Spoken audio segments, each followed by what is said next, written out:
800 kilometers inside Russia. Tonight, it is burning. This plant feeds the explosives packed into Russian artillery shells. It sits farther from the war than Moscow itself. It was supposed to be untouchable. Then, out of the northern dark, came a sound that should not be there. Low, steady, mechanical, the drone of a small engine, descending straight down out of the night. A single fireball climbs off the roof of an ammonia workshop and turns the snow orange.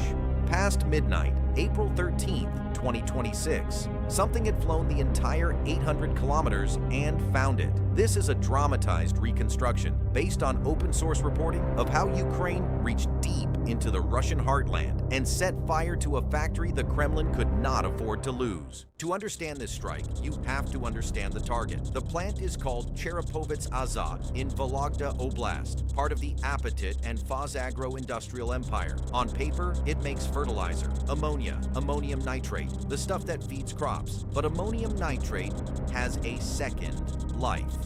It is a raw ingredient on the road to TNT and hexogen, the high explosives packed into artillery shells. And Cherepovets-Azot is one of the biggest ammonia producers in all of Russia, with 3 workshops capable of around 900,000 tons a year. Knock those out, and you do not just hurt a fertilizer company. You reach up the supply chain into the explosives that Russian guns burn through by the thousand every single day. The problem for Ukraine was distance.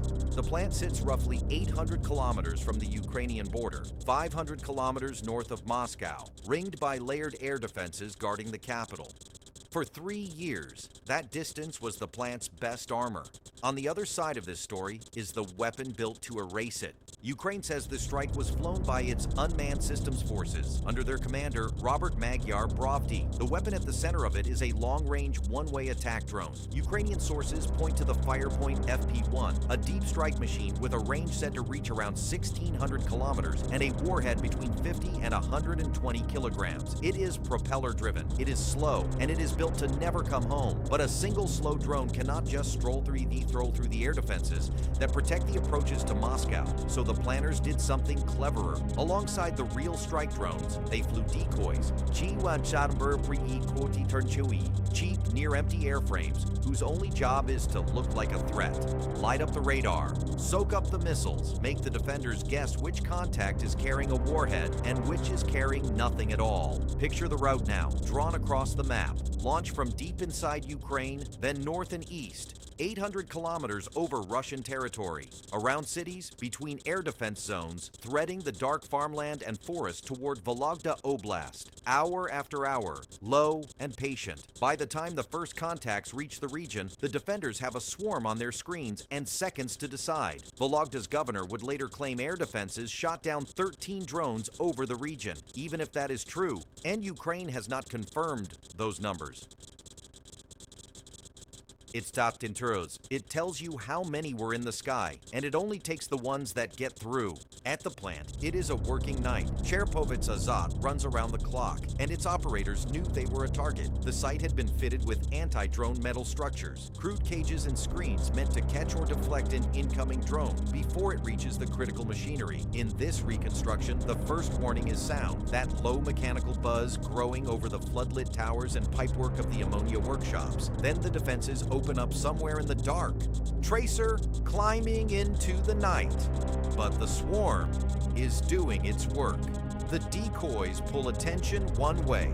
The strike drones bore in another. The first one comes down on a workshop roof, and the warhead detonates against an ammonia unit. Fuel line Dartaquar, Dean St. Key Wine, Dabri, Wenner, Bond. Gas, pipe, pressurized plumbing, all the things you never want fire near. A bright flash. Then the slower, uglier glow of an industrial fire taking hold. A second drone reaches a second workshop. 2 of the plant's 3 ammonia units are now burning. Sirens, floodlights cutting through smoke, workers pulling back from the heat. Ukraine says the strike ignited fires at 2 of 3 ammonia workshops, and the fires at least are confirmed by multiple sources. What is not confirmed is how deep the damage went. Whether the structures were destroyed or merely scorched, whether any ammonia storage tank was hit, whether anyone was hurt. Those answers stayed inside the smoke. By daylight, the fight moves from the plant to the open source feed. Videos and photographs spread online. Fire and black smoke rolling off the Cherepovets-Azot site, geolocated by analysts who match every tower and tank to satellite imagery. Ukraine claims the strike. Russian regional officials acknowledge an attack and insist their air defenses down 13 drones. But notice what is being argued about. What is and what is not. Both sides agree drones reached Vologda Oblast. Both sides agree there was fire at the plant. The disagreement is only about how much got through and how badly it hurt. That is the tell, because the strategic point does not depend on the final damage tally. It depends on the distance.